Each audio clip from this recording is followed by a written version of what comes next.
ابھی آپ کو لے چلیں گے براہ راست chairman Peoples Party Bilawal Bhutto Zardari press conference کر رہے ہیں. ضبط کرنا جو کہ عدالت کی فیصلے کی بھی خلاف ورزی ہے، اس لیے ٹیک اوور کرنے سے پہلے انہوں نے سندھ حکومت کے ساتھ جو ڈیوز کا ایشو طے کرنا تھا اب تک نہیں ہوا ہے. اس کے باوجود انہوں نے وہی ناکام بورڈ آف گورنرز کا آرڈیننس نکالے ہیں NICVD کے لیے، NICH کے لیے، جس کی وجہ سے پختونخوا اور پنجاب کا صحت کا نظام بیٹھ چکا ہے. جہاں سے ہم مفت علاج دلوا رہے تھے، مفت دوائیں پاکستان کے عوام تک پہنچا رہے تھے، وہاں سے وہ اب ان علاج کے لیے بھی چارج کرنا چاہیں گے، اس دوائی کے لیے بھی چارج کرنا چاہیں گے. انہی ڈاکٹرز کو جن کو ہم نے نہ صرف ریگولرائز کیا مگر ان کو لیڈنگ جو سیلری ہے وہ ان کے محنت کے مطابق، ان کے میرٹ کے مطابق زیادہ دے رہے تھے، ان کو بھی کمپرومائز کرنا پڑے گا. وہ ڈاکٹرز کانٹریکٹ امپلائیز بن جائیں گے، ان کو پینشن سے محروم رکھا جائے. اور یہ سندھ صحت کا سب سے بہترین ادارہ ہے. اب دیکھیں کہ ہر جگہ پہ، ہر فورم پہ وہ اس ملک کے عوام کے ساتھ زیادتی کر رہے ہیں. ہم سمجھتے ہیں کہ یہ ہم ظلم برداشت نہیں کر سکتے ہیں. پاکستان کی غریب عوام کیوں ان کی نالائکی اور نااہلی کا بوجھ اٹھائے؟ پاکستان کے عوام کیوں ان کے معاشی پالیسیز کی وجہ سے سفر کرے جب یہ حکمران ان کے اوپر مسلط ہو چکے ہیں؟ ہم اس صوبے میں بیٹھے ہیں جنہوں نے جو گیس پیدا کرتا ہے، ہم پاکستان کے پورے پاکستان کو گیس دیتے ہیں، لیکن آئین کے مطابق پورا پاکستان کے لیے جو آئین کہتا ہے کہ جہاں گیس پیدا ہوتا ہے ان کا سب سے پہلے حق ہوتا ہے. ان پہ صرف ان کا حق نہیں ہوتا ہے، پورا پاکستان کا گیس ہے، صرف سندھ کا گیس نہیں ہے، لیکن سب سے پہلے حق سندھ کے عوام کے پاس ہے. اور اگر ان کو اپنے حق سے محروم رکھا جا رہا ہے، ان کو منیمم جو ہمارا ڈیمانڈ کے مطابق جو ہمارا ضروریات ہے وہ پورا نہیں کیا جا رہا ہے، اس کا مطلب یہ ہوگا کہ نہ صرف ہمارا انڈسٹریز تباہ ہو رہے ہیں، نہ صرف ہمارا عوام کو روزگار کی صورت حال میں نقصان پہنچایا جا رہا ہے، مگر ساتھ ساتھ ان کا چولہا نہیں چل رہے، وہ گھر میں کھانا نہیں پکا سکتے. اور یہ تقریباً پورا پاکستان کے حال ہے اس وقت. یہی وجہ ہے کہ پاکستان ڈیموکریٹک موومنٹ نے مطالبہ کیا ہے کہ ہمارا وزیر اعظم صاحب کو مستعفی ہونا چاہیے، استعفیٰ دینا چاہیے، خود بخود اپنا کرسی سے ہٹنا چاہیے. ناجائز وزیر اعظم ہے اور اس ناجائز وزیر اعظم کی حکومت کی وجہ سے عوام تکلیف میں ہے. اس ناجائز حکمران کی وجہ سے، اس ناجائز وزیر اعظم کی وجہ سے پورا کا پورا پاکستان کا بلیک آؤٹ ہو جاتا ہے. پتہ ہی نہیں چلتا کہ کیوں ہوا، کیسے ہوا. یہ تو نہ صرف ہر پاکستانی کے لیے ایک مشکل وقت تھا، ایک پریشانی کے وقت تھا، ایک تکلیف کا وقت تھا، مگر ہمارا نیشنل سیکیورٹی کے لحاظ سے ایک بہت بڑا سوال یہ نشان ہے کہ پورا پاکستان کا بجلی چلا جاتا ہے ایک وقت میں، اور آج تک یہ نااہل حکومت ہمیں جواب نہیں دے سکتا کہ یہ کیوں ہوا. یہ حکومت ہر سیکٹر کو تباہ کر رہا ہے. اب PIA کو اٹھا کے دیکھیں، پہلے وہ جعلی ڈگری کا جعلی الزام لگا کے پورا PIA کو بٹھا دیا. اب بھی دن بدن کسی نہ کسی ملک سے ان کا مس مینجمنٹ کی وجہ سے، اس حکومت کی نالائکی کی وجہ سے ہمارے اوپر بین ہوتا جا رہا ہے. اور آج ہی جو ملیشیا میں شاید پاکستان انٹرنیشنل ایئر لائنز کا ہوائی جہاز کو امپاؤنڈ کیا گیا ہے، اس لیے آپ لیس نہیں پے کر رہے. وہ آپ کو دکھاتا ہے کہ آپ معاشی سطح پہ دیکھیں، آپ اپنے اندرونی ایشوز کو اٹھا کے دیکھیں، آپ اپنا انٹریکشنز دوسرے محلے کے ساتھ اٹھا کے دیکھیں. پاکستان جہاں کھڑا ہے اتنے برے سچویشن میں ہم اپنا تاریخ میں ایسے موقف پہ نہیں کھڑے تھے. ہم حکومت آج کل جہاں بھی PDM کا جلسہ ہوتا ہے وہ کووڈ کا ذکر کرتے ہیں، لیکن کووڈ کا مقابلہ کرنے کے لیے آج بھی کوئی قدم اٹھانے کے لیے تیار نہیں.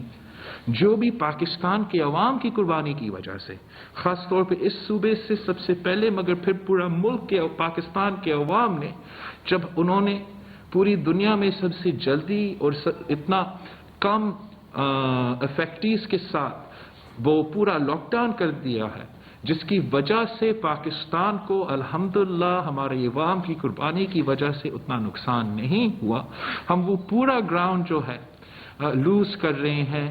اس لیے پاکستان نے آج تک جو ایک ہی حل ہے اس مشکل صورتحال میں، ویکسین ہی وہ طریقہ ہے جو کہ ہم اس مشکل صورتحال میں نکل جائے گا. اور جہاں آپ اپنا قربانیوں کی وجہ سے اور لاک ڈاؤن کی وجہ سے ریجن میں آگے تھے، اب ویکسین کی وجہ سے آپ ریجن میں پیچھے ہوتے جائیں گے.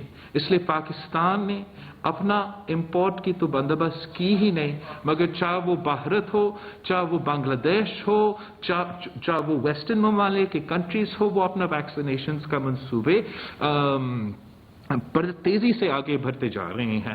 ہم تو جنوری میں ایکسپیکٹ کر رہے تھے، سندھ حکومت جنوری میں ایکسپیکٹ کر رہا تھا کہ ہم اپنا اس پروگرام کو رول آؤٹ کر سکیں گے.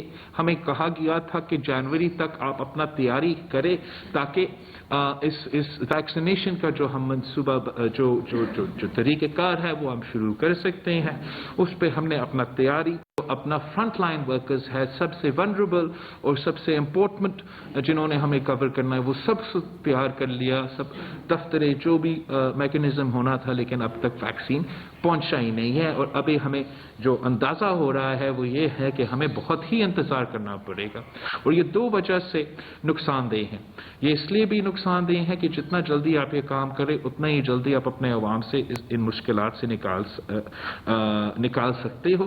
لیکن ساتھ ساتھ یہ اس لیے بھی ناانصافی ہے کہ ہم انصاف کے تقاضے میں یہ ویکسین ڈرائیو پھر نہیں کر رہے ہیں.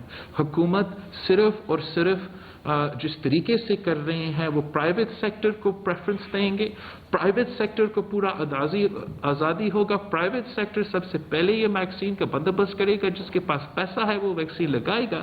اور جو طریقہ کار ہونا چاہیے کہ سب سے پہلے حکومت نے پروکیور کیا ہو، حکومت نے اپنے فرنٹ لائن ورکرز کو، اپنے سب سے ویکسٹ کو کور کر دیا ہو، اور پھر اوبیسلی پہلے پرائیویٹ سیکٹر اپنا کام کرے. ویسے اب نہیں ہوگا.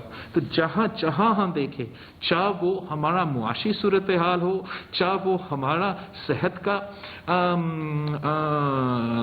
جو مشکلات ہے اس لیول پہ ہو، ہمارا حکومت ناکام رہا ہے. ہمارا حکومت کی وجہ سے ہم مشکلات کا سامنا کر رہے ہیں. اور یہی وجہ ہے کہ ہم مطالبہ کرتے ہیں کہ ان کو مستعفی ہونا چاہیے. ان کے جو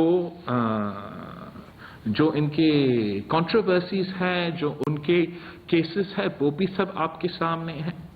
ہم جانتے ہیں کہ دنیا کا جو ٹرانسپیرنسی انٹرنیشنل ہے وہ بھی کہتا ہے کہ پاکستان کی کرپٹ ترین حکومت طریقہ انصاف کا حکومت رہا ہے. کہ طریقہ انصاف کی حکومت کے دوران، چاہے وہ بلین ٹریز کا سونامی کا سکینڈل ہو، چاہے وہ BRT کا منصوبہ کا سکینڈل ہو، چاہے وہ فورن فنڈنگ کیس کا جو آج تک کوئی جواب نہیں ملا ہے، جس پہ سنگین الزامات لگے ہیں کہ PTI فورن سپانسرڈ ایک جماعت ہے، ان کے اپنا ممبر یہ نے اس الزام کو سامنے رکھا. لیکن افسوس کے ساتھ چاہے وہ عدالت ہو، چاہے وہ الیکشن کمیشن ہو، عوام کے سامنے حقائق آج تک نہیں پہنچے ہیں.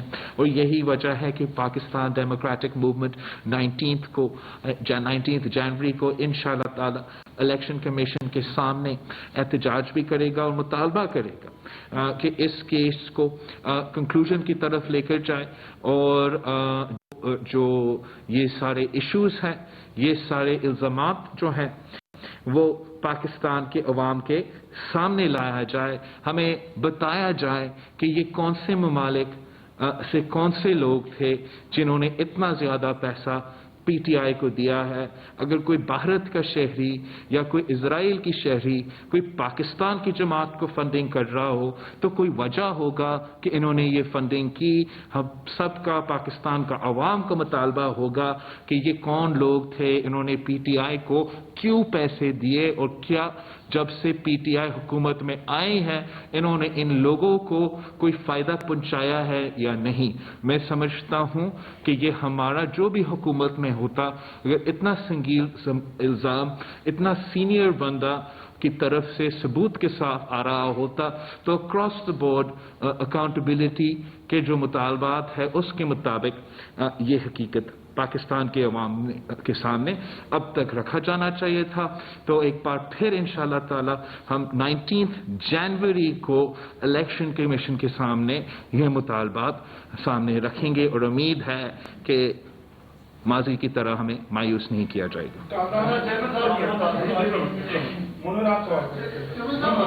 ہو چاہے وہ جزائر کی ایشو ہو، میں سمجھتا ہوں کہ وفاقی حکومت جیسے ہر وعدہ دھوکہ نکلا ہے، یہ بھی دھوکہ ہے. وہ اس لیے کہ ہم نہ جزائر پہ نہ ہاسپٹل پہ آج سے بات کر رہے ہیں، آپ کے تھرو ان پرسن پارلیمان کے تھرو جگہ جگہ ہم ان ایشوز کو اٹھا رہے ہیں. ہم نے مطالبہ کیا تھا کہ وہ جو انکانسٹیٹیوشنل آرڈیننس ہے جزائر کے اوپر وہ واپس لیا جائے. وہ ہمارے عوام کے اس دھرتی پہ ڈھاکہ تھا، غیر آئینی تھا، اب خود بخود ختم تو ہو گیا ہے، اب ان کو مجبوراً آپ سے بات کرنا پڑے گا. اس لیے وہ پھر سے وہ آرڈیننس نہیں نکال سکتے. ریپیٹ آرڈیننس اللیگل ہے. اگر کام کر چلنا ہے تو لیجسلیشن ہونا پڑے گا. اگر کانسٹیٹیوشنل لیجسلیشن ہونا پڑے گا تو ایکچولی یہاں سے ہونا پڑے گا، وفاق کا کام ہی نہیں. ہم سمجھتے ہیں کہ اگر ان کا نیت صاف ہے تو ان کا جو سٹیٹڈ پرپوزل ہے ان کو یہ بھولنا چاہیے. یہ جو جس طریقے سے اسلام آباد سے ہمارا جزائر کو چلانا چاہیے اس کو بھولنا چاہیے، اور ان کو ایک کمیٹی یا ایک طریقہ نکالنا چاہیے جس سے ہم اپنے ماہی گیروں سے، اپنا سول سوسائٹی سے، اپنا وہاں کے مقامی عوام سے آپ انگیج کریں، دیکھیں وہ چاہتے کیا ہے.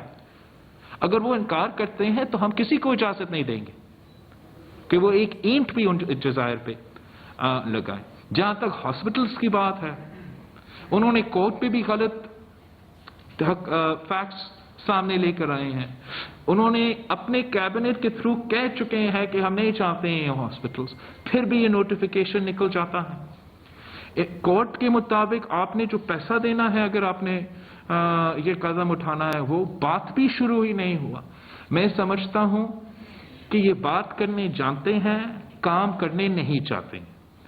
میں سمجھتا ہوں کہ یہ جو 700 بلین سندھ حکومت کا ویسے ہی چل رہے تھے منصوبے، اگر اس سے ان میں کوئی لاجسٹکس میں بہتری آتا ہے تو اچھی بات ہے. لیکن ہر ملاقات میں اور ہر موقف پہ سی ایم سندھ ضرور یاد دلواتا ہوگا ان کو کہ یہ جو بہت کم پیسہ، کم سکیمز ہے ضروریات کے مطابق. جب ورلڈ بینک کہتا ہے کہ کراچی کو $10 بلین کی ضرورت ہے، جب آپ جانتے ہو کہ ان کا شیئر، چلیے $10 بلین ضرورت ہے، ان کا شیئر آپ سے جو آپ دیتے ہو اس سے زیادہ ہے، تو پھر ہم بڑے اس نالا کو صاف کرنے کے لیے ملتے رہے اور انشاءاللہ نالا بھی صاف ہو جائے گا. لیکن ہم نے کراچی اور پورا صوبہ کا مسائل حل کرنا ہے. نہ سندھ حکومت نہ وفاقی حکومت صرف ایک شہر کے ہم ذمہ دار نہیں ہیں، ہم اس پورا صوبہ کے اور اس پورے ملک کے ذمہ دار ہیں. اور جب تک آپ آئین کے مطابق اور انصاف کے مطابق اپنا ریسورسز کے ڈسٹریبیوشن نہیں کریں گے تب تک نہ کراچی بنے گا نہ نواب شاہ بنے گا. پیسے سے ہیں، چاہے وہ ٹیموں سے ہیں، چاہے وہ ٹیمیں جو سینسس کرنے والی ہیں، نادرا کی سپورٹ ہے، جو کچھ بھی اس کے اندر درکار ہوگا وہ وفاق اس کو ظاہر ہے کہ پورا کرنے کی ذمہ داری رکھتی بھی ہے اور لیتی بھی ہے. تو آج الحمدللہ یہ کراچی والوں کے لیے خوشخبری ہے کہ جس سینسس پہ لوگوں کو تکلیف تھی یا جس سینسس پہ لوگوں کو مکمل اعتماد نہیں تھا، اس سینسس کے لیے آج محرکات طے کر لیے گئے ہیں. یہ پہلے بھی جو نیوز بریک ہوئی تھی کہ جی وہ پرانے اس کے اوپر جا رہے ہیں اور 10 سال کے لیے سینسس نہیں ہوگا، وہ غلط نیوز تھی. ایسی کوئی چیز طے نہیں ہوئی تھی، مس کمیونیکیشن تھی. اس کو آج ہم نے بالکل بیٹھ کے ایک ایک چیز کو دیکھ کے اس کو ٹیکنیکلی ہر چیز کو کریکٹ کر لیا ہے، اور انشاءاللہ سینسس اپنے وقت پر ہی ہوں گے. جیسے ہی امین بھائی جس چیئر کر رہے ہیں جس کمیٹی کو، وہ کمیٹی اپنی سفارشات رکھتی ہے، اس کو فوری طور سے آگے بڑھا دیا جائے گا. بہت مہربانی. حضرت عمر صاحب یہ بتائیے گا، آپ سے میرا سوال ہے کہ اتنی جلدی کیسے ممکن ہوگا کہ پہلے تو دو آئینی طریقہ ہے اس حکومت کو ختم کرنے کے لیے اور اس کو کامیاب بنانے کے لیے ہم نے اسٹیبلشمنٹ کا جو رول ہے سیاست میں، حکومتوں قائم کرنے میں اور ان حکومتوں کو چلانے میں، وہ ختم کرنا پڑے گا. ہم یہ کام کریں، پارلیمان میں قدم اٹھائے اور انشاءاللہ تعالی ہم کامیابی ہوں گے.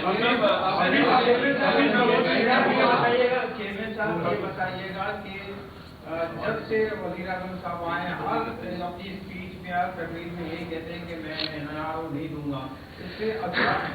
آپ NRO کے بارے میں نا مجھ سے نہ پوچھے، ان سے پوچھے جن سے عمران خان صاحب نے، وزیر اعظم صاحب نے ابھی تک 2 سال میں جن کو انہوں نے NRO دیا ہے نا، ان سے آپ پوچھے NRO کے بارے میں. آپ آٹا چوروں سے پوچھے، آپ چینی چوروں سے پوچھے، ان سب سے پوچھے جو اس حکومت میں بڑے بڑے کرپشن کا سکینڈلز کا سامنا کرتے ہوئے کے باوجود ان کا کچھ نہیں پوچھا گیا. آج تک آپ کے سامنے نہ چینی کمیشن کا رپورٹ آیا ہے. اس بلیک آؤٹ کا بھی کوئی کمیٹی ہی بنے گا پھر ہم بھول ہی جائیں گے. ہم سمجھتے ہیں کہ اس ملک میں تب تک انصاف نہیں ہوگا، تب تک اکاؤنٹیبلٹی کا صحیح نظام نہیں ہوگا، جب تک سب کے لیے ایک نظام نہیں ہوگا. آپ نے دیکھا ہوگا ریسنٹلی بھی جو ہیومن رائٹس واچ کا رپورٹ پاکستان کے بارے میں نکلا ہے، وہ جو سالانہ رپورٹ آتا ہے، اس پہ بھی پاکستان میں جو پولیٹیکلی موٹیویٹڈ کیسز اور پولیٹیکل وکٹمائزیشن کا سلوک، خاص طور پہ PMLN اور پاکستان پیپلز پارٹی کا ذکر کیا گیا ہے، وہ نظام چل رہا ہے اس ملک میں. اور جہاں ہم انہی ہیومن رائٹس کے رپورٹس کو جب وہ کشمیر کے ذکر کرتے ہیں تو ہم ہر فورم پہ ان کا استعمال کرتے ہیں، تو جب وہ ہمارے اپنے ہاں پاکستان کے لیے کچھ کہتے ہیں اس کو بھی اتنا ہی سیریسلی ہمیں لینا چاہیے. سے متعلق جو ہے حکومت جو الزام لگا رہی ہے پاکستان پیپلز پارٹی سے، الیکشن کمیشن نے 12 جو ریکارڈ مانگا ہے پیپلز پارٹی نہیں کری. دوسرا، سینٹ کے انتخابات کی پیپلز پارٹی کی تیاری کیسی ہے؟ ایک جہاں تک فارن فنڈنگ کی کیس ہے، ہم بالکل قانون کے مطابق چل رہے ہیں. یہ الزام ہمارا مخالف نے ہم پر لگایا. کسی، جہاں تک میرا علم ہے، کسی دوسری 3 پیس PPP کا نام کا کوئی کمپنی کو دکھا کے یہ کہ پیپلز پارٹی کے، پیپلز پارٹی سے نہ کوئی اس کا کوئی تعلق ہے، نہ ہی پیپلز پارٹی کے اوپر کوئی ایسے کیس ہے یا ثبوت ہے جس پہ ہم جواب دینے پہ کوئی مشکلات کا سامنا کرے. پاکستان پیپلز پارٹی ہر جگہ سامنے کرنے کو تیار ہے، لیکن اس بات پہ ضرور زور دیں گے کہ جو کیس PTI کا اپنا چیف ایگزیکٹو، بنیادی فاؤنڈنگ ممبر نے جو PTI کے خلاف ثبوتوں کے خلاف، بینک اکاؤنٹس کے ثبوتوں کے ساتھ، بینک اکاؤنٹس کے ساتھ، ڈونیشنز کے ساتھ، الزامات کے ساتھ اتنے سالوں سے ECP میں جمع کیا ہے، ان کو اس کیس کا تو فیصلہ سنائے، پھر آپ دوسرا کیسز کو ضرور آپ اس پہ بھی کوشش کریں. جہاں تک سینٹ کے الیکشنز ہیں، انشاءاللہ تعالی ہم گفتگو آپ نے ملاحظہ کی. وقت تو ایک بریک کا.